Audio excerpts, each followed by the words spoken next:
I am so excited to have on the podcast today Toni and Yuli Frallicciardi, who run Surf Skate Science in South Florida. And as you know from listening to previous episodes of the podcast, I had a chance to visit with the dynamic ecosystem of education entrepreneurs that's emerging in the South Florida area, kind of the larger Fort Lauderdale area. There is a growing contingent of microschools and homeschool collaboratives and various programming. And Toni and Yuli are very much in the heart of that with Surf Skate Science. They have been homeschooling parents. They homeschooled their 3 children and then eventually decided to kind of evolve that program or that homeschooling experience into more formal programs for students in the greater Fort Lauderdale area. In fact, on the day when I visited, Toni and Yuli were running a field trip with microschoolers and homeschoolers across the area. There were over 100 students there, and they were at a factory learning how surfboards are made. So they kind of blend their passion for surfboarding and skateboarding with science and curriculum around that. And it's just really developed into something amazing. And they're continuing to expand that even beyond Florida so that it's something that more of us can take advantage of. So I'm excited for you to get to know Toni and Yuli. And let's start maybe with a little bit of your backgrounds. I know that Toni, you have been a passionate person in terms of skateboarding and surfboarding all your life, and Yuli the same. Yuli, you are well known for designing and building some of the most recognized skate parks across the country and across the world. And Toni, you have a degree in engineering, but after college decided to open a skate shop. And so you've really been able to kind of blend these passions with education. And now you're interested in kind of expanding schooling alternatives across Florida and elsewhere. So let's start with a little bit of that. How did you kind of get into thinking about blending this interest and passion for surfing and skating with education? Would you like to take this, Yuli, or go ahead? No, please. Okay, so basically we had, we had moved back to South Florida. We've always, both of us, loved the ocean and loved just the skate and surf community. And we had, our youngest, he was, I guess, about 11 or 12 and super active, hyper kid. And getting him to sit down and do school was difficult. And his best friend who lived down the street, who was also homeschooled, kind of is in the same boat. So Garrett's mom and I were talking and we're like, how can we get these kids out of the house and calm down and learn? And I'm like, what if we just took them to the beach and I did some science with them and we got them learning and in the water or to the skate park and just get some of that energy out. And that's pretty much how we started. We just grabbed a couple of friends and started that way. And then how has it evolved to become something where, again, we can have one Friday field trip with over 100 students from around the area? How has that process taken off?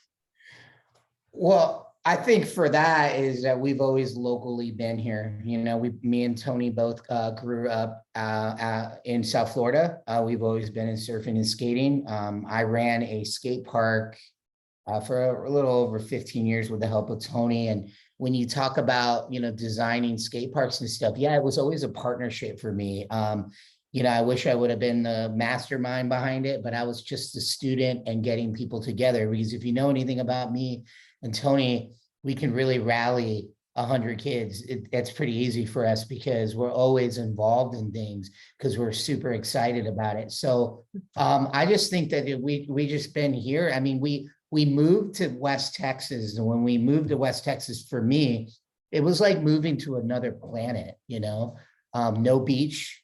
It was the desert, and the way the schools were packed, because we put our kids into school, and that's when we removed the kids and we were like, listen, we're going to have to do this on our own, and Toni really spearheaded that as I ran the skate park over there, and I got to see all the wonderful techniques Toni was doing, because Toni was like taking them to like SpaceX and calling them and going, hey, we want a tour. And I got to see all that homeschool stuff. and firsthand, and I just wanted to get involved in it. So to move down here and then to start Surf Skate Science, I think Surf Skate Science was always in the works, because when I ran Ramp 48, we were doing skate camp, like ramp camp, and we were doing creative skate then. I mean, met Professor Schmidt at a surf expo, and we met him. We fell in love with his heart for skate science. So it's a partnership. Instead of reinventing the wheel, we kind of got everyone together, and Surf Skate Science is like a partnership of different skaters and people that have a heart to educate, and surfers that have a heart to educate children using our passion for action sports. And then if I go back a little bit with that as well, so we moved to Texas during an oil boom. So I don't know if anybody's ever lived in an area with an oil boom, but everybody goes and works on the oil field. So the classrooms were overcrowded, the teachers were overwhelmed, and it was just really difficult. And it wasn't a pleasant experience for my son. He was crying on the way to school every day, and I just wanted him to enjoy learning.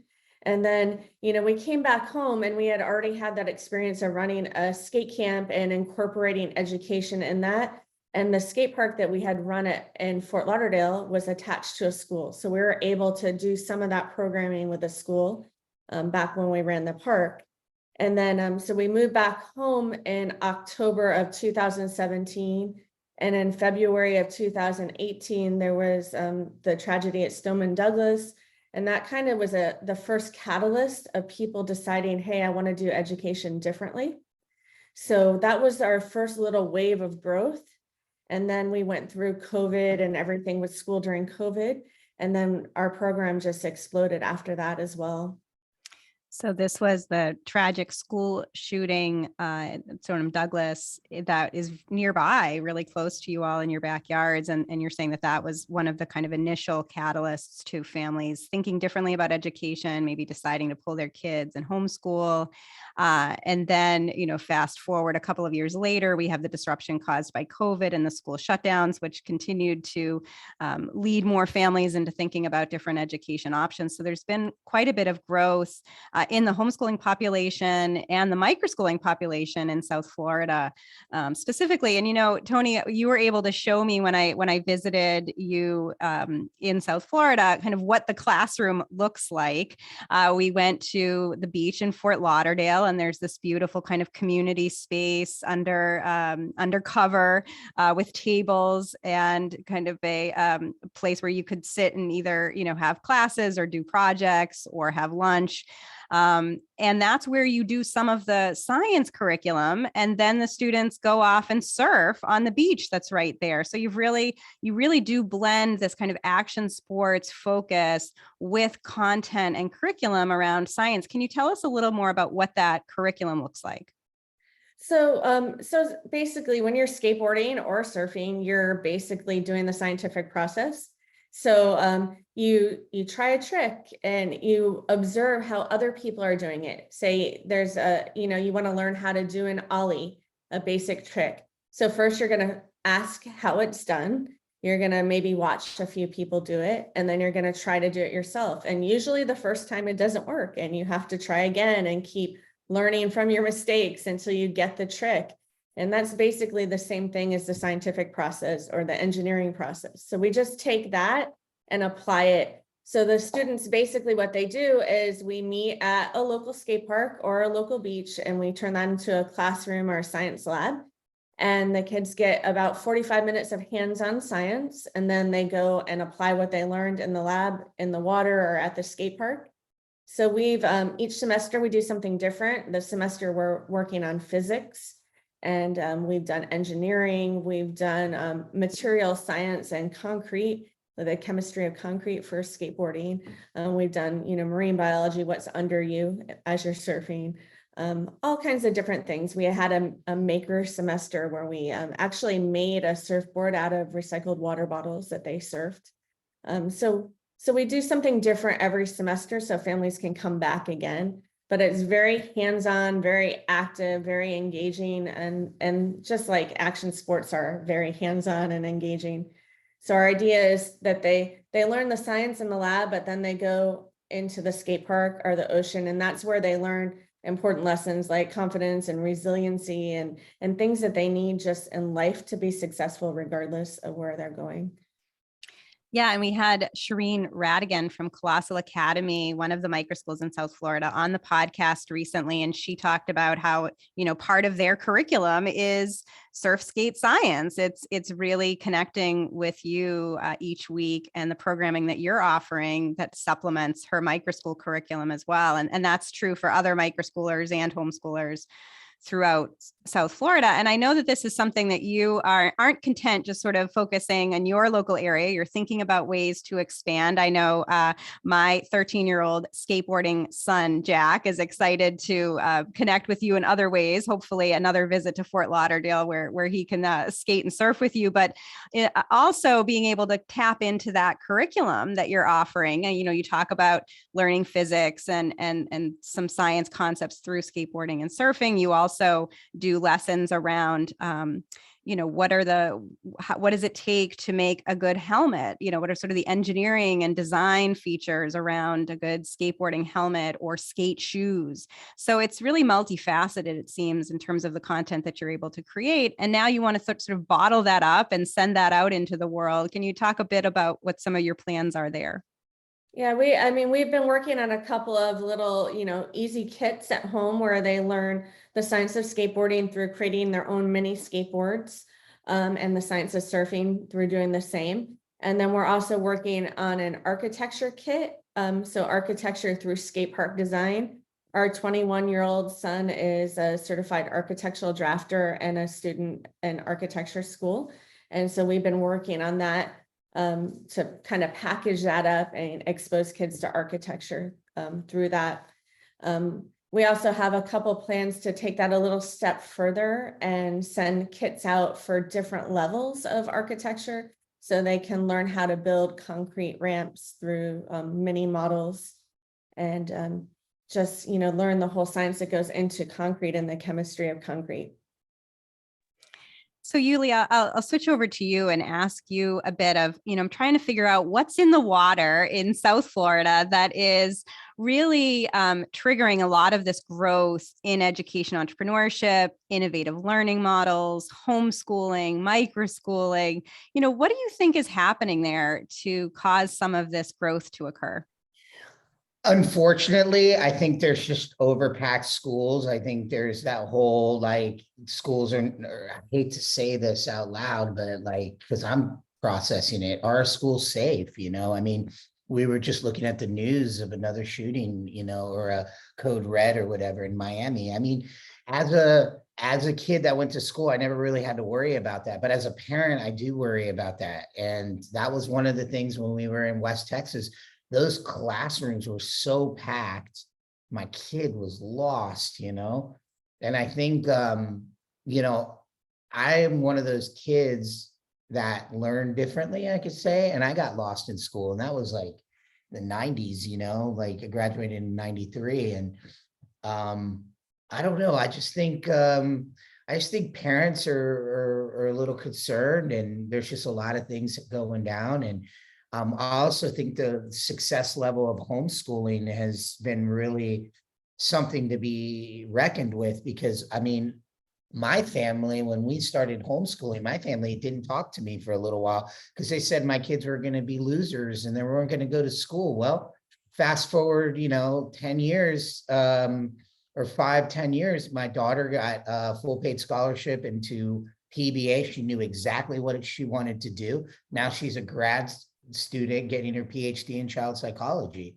I look at that and I'm like, wow, that's pretty crazy. So to think about that, and no one's laughing anymore, and my whole family's talking to me again because the success is in your kids, right? So I have a son that we decided we were homeschooling, but we decided it was an important thing to put him into a technical school so he can get his drafting, so he can pay for his own school. He can actually have some kind of direction, right, on what he's studying. Because one of the things he tells me is that there's a lot of kids in his classroom that really don't know if they want to be architects. Because I remember going to college and I would look at a list and it would be like psychology, doctor, like pick one, right? And I think now the way we're trying to do it with our kids is what are you passionate about, right? So are you passionate about building? I mean, Zion would literally drag us to do, because I used to go and build these skate parks with him all over the world. And he would come and he would drag me to these like architectural things. Like I remember being stuck at was it Turkey? And he took us to these places and I was like, well, and he would tell me who built it, what century, everything. And that was because that was something he was passionate about. So, and this was before high school, right? Right when he was getting into high school. So that's when I was like, bro, don't waste your time and let's get that drafting thing. And Toni spearheaded that and we got him that. And, you know, now he's in college and he's actually doing projects, actually working with an architect and designing sets that Target is doing. It's going to be on TV, and he designed it. Well, wow, and he's getting paid for it. So I think that's cool, right? Yeah, and such a common theme that not only anecdotally, but even research on kind of grown homeschoolers and grown unschoolers bears out is that often children, when they're given the freedom to learn in childhood and adolescence, will end up working in fields related to passions that emerged again in their younger days. And that's very much the case for your son, who's now in architectural school and really pursuing that passion. And I think more and more families are doing what you did. They're saying, you know, it's really important that we provide a smaller, more personalized, individualized education that focuses on the child's interests and passions and supports that throughout the community. And so it's great to see that's continuing and growing in South Florida. Toni, what do you think? What do you think is causing some of this burst of education, entrepreneurship, and innovation in your area? So I do think it's a lot of the individualized education. I think parents are looking for something different. And I think it's about, you know, knowing, you know, starting to discover that there are other options out there. I think families are starting to see that there's other options. I mean, a lot of families were stuck on Zoom during COVID for 8 hours a day going, what am I doing for 8 hours a day on a Zoom call with a kindergartner? It's not practical. It's not what works best. And parents were thinking about education a little different.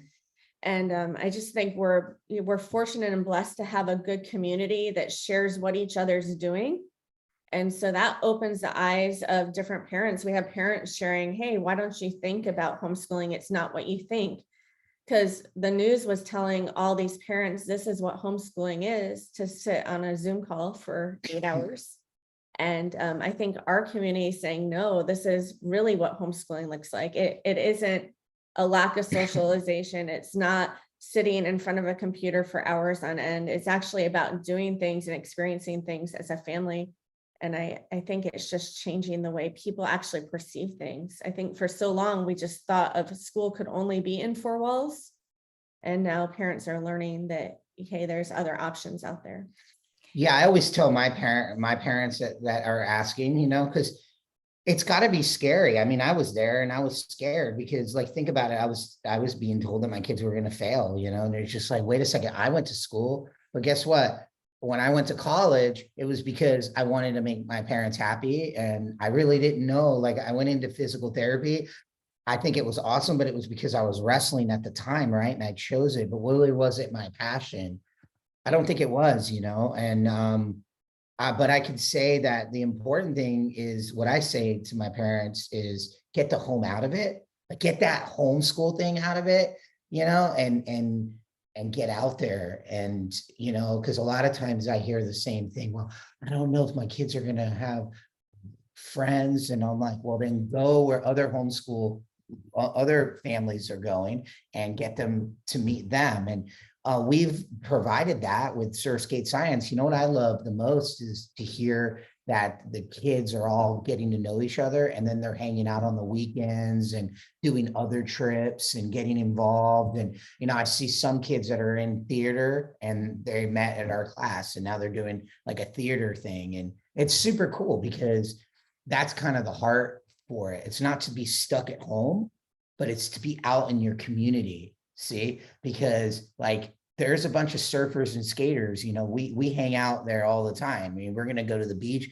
hang out there all the time. I know all the lifeguards, I know that, but unless you go over there, you won't know them. And that's why it's cool. Our classes are taking place there rather than a home. Hopefully that makes sense, but I think that was really important, because when I remember growing up and I heard homeschool, I thought it was weird. It's like home, my mom and dad teaching me. No. I don't like that.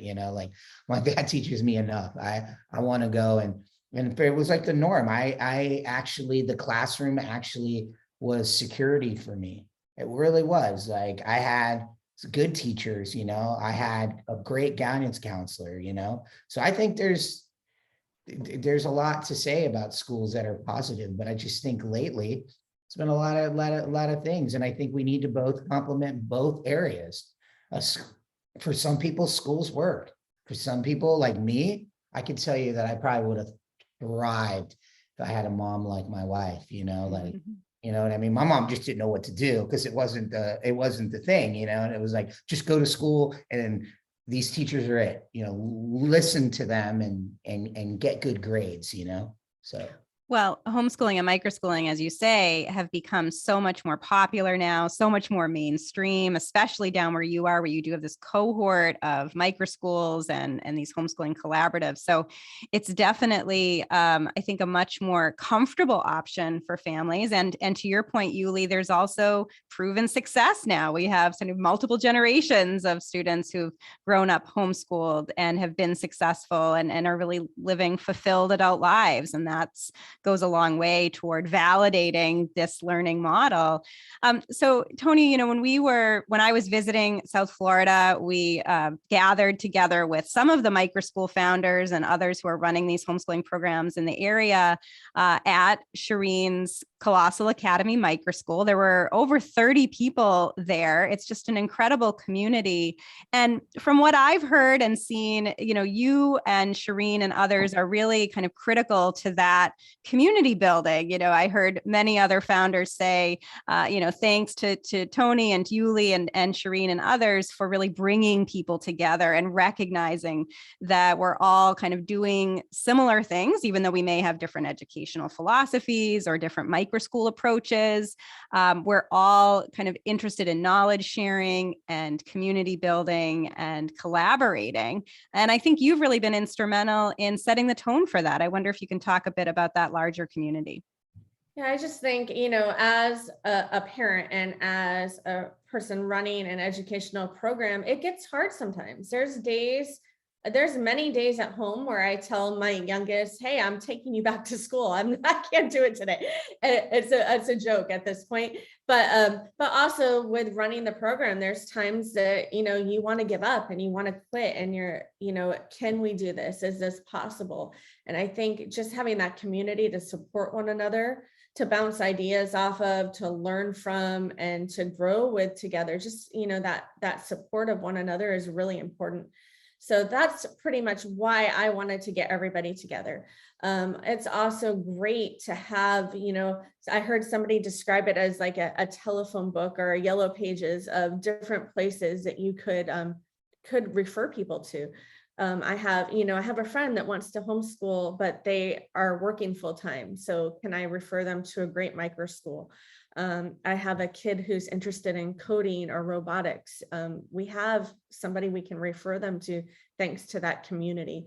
So that's been some of the blessings of being together. I also see, a potential for us to collaborate and to do things and to just make it easier for each of us by offering, different things that we can all bring to the table.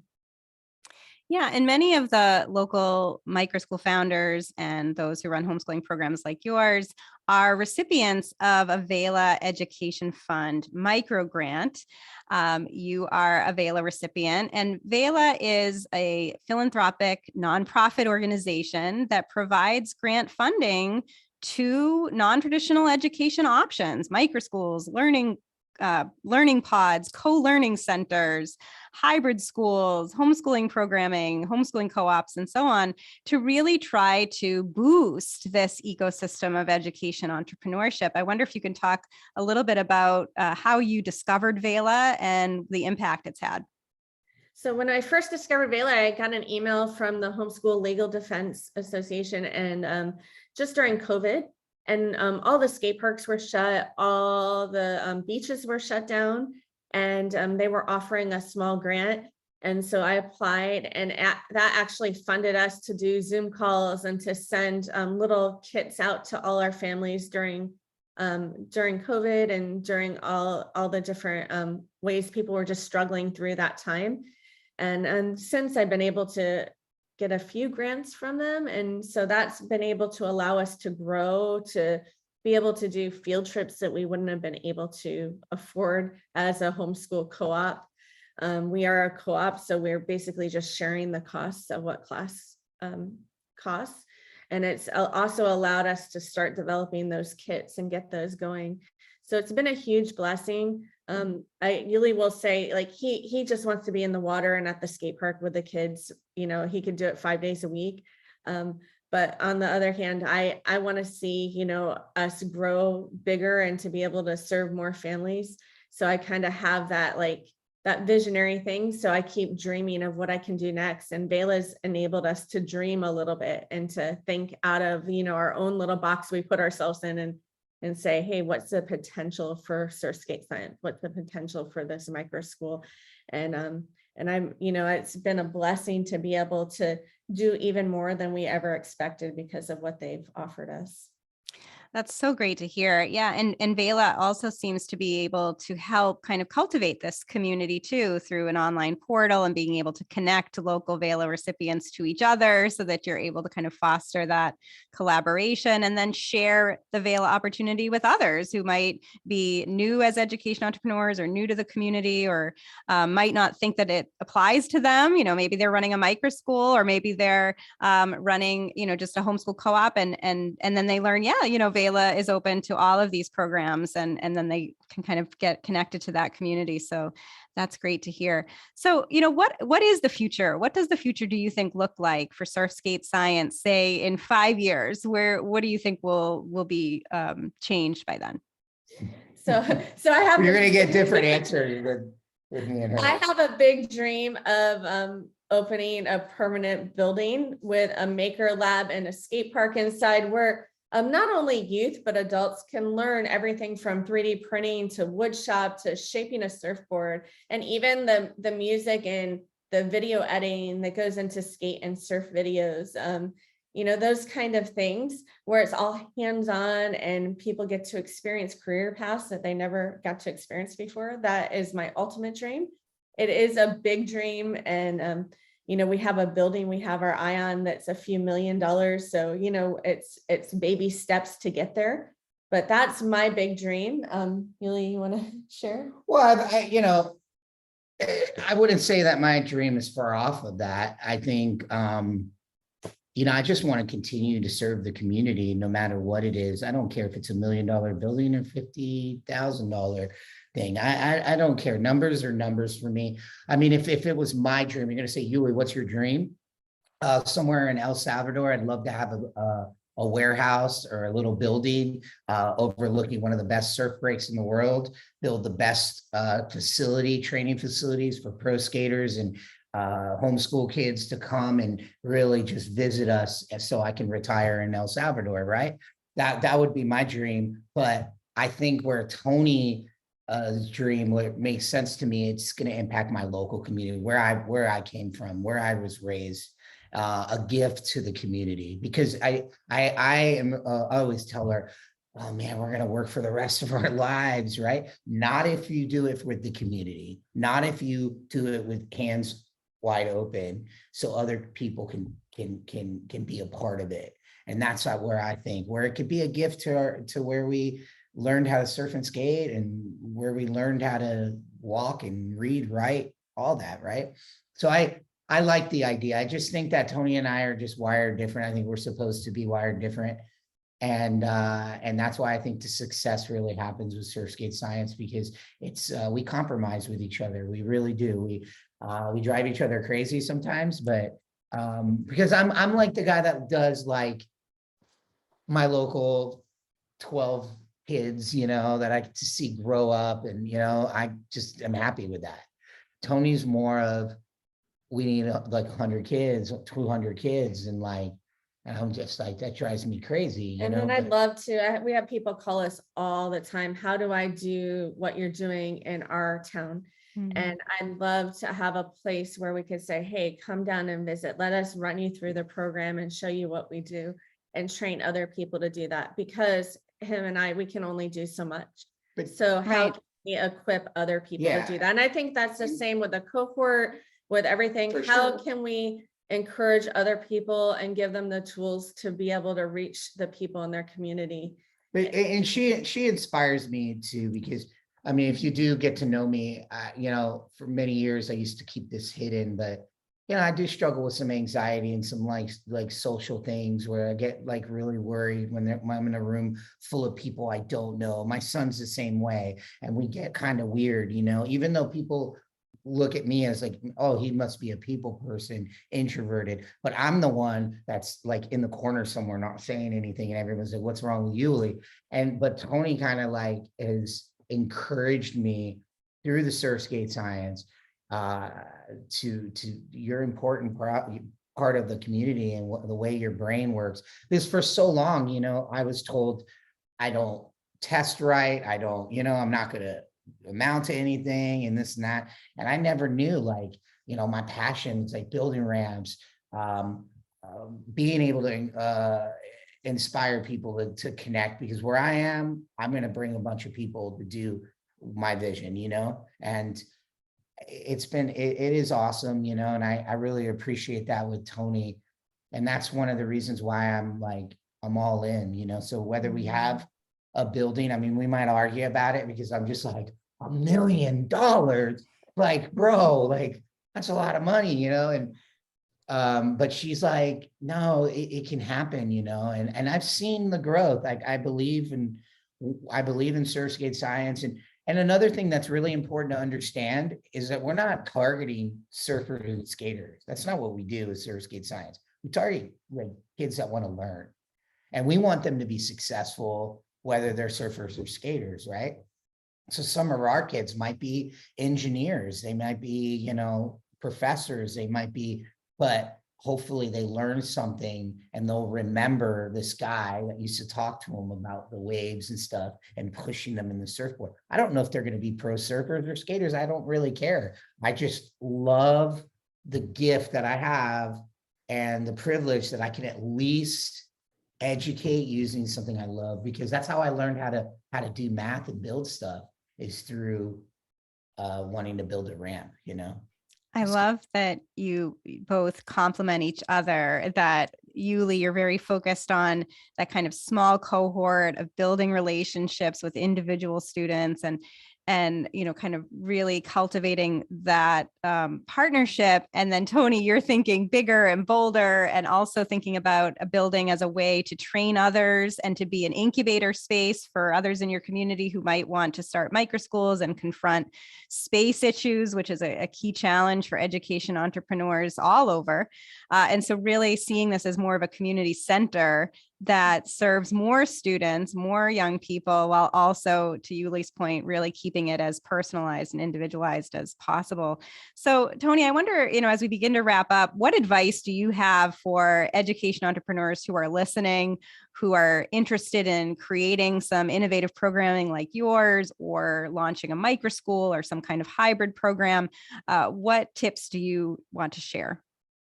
So I think the first thing is to know why you want to do it, and like the core of why you want to do it. What are you most passionate about? And that's if you're chasing after what you're most passionate about and what's like true to your heart, it's going to do well regardless.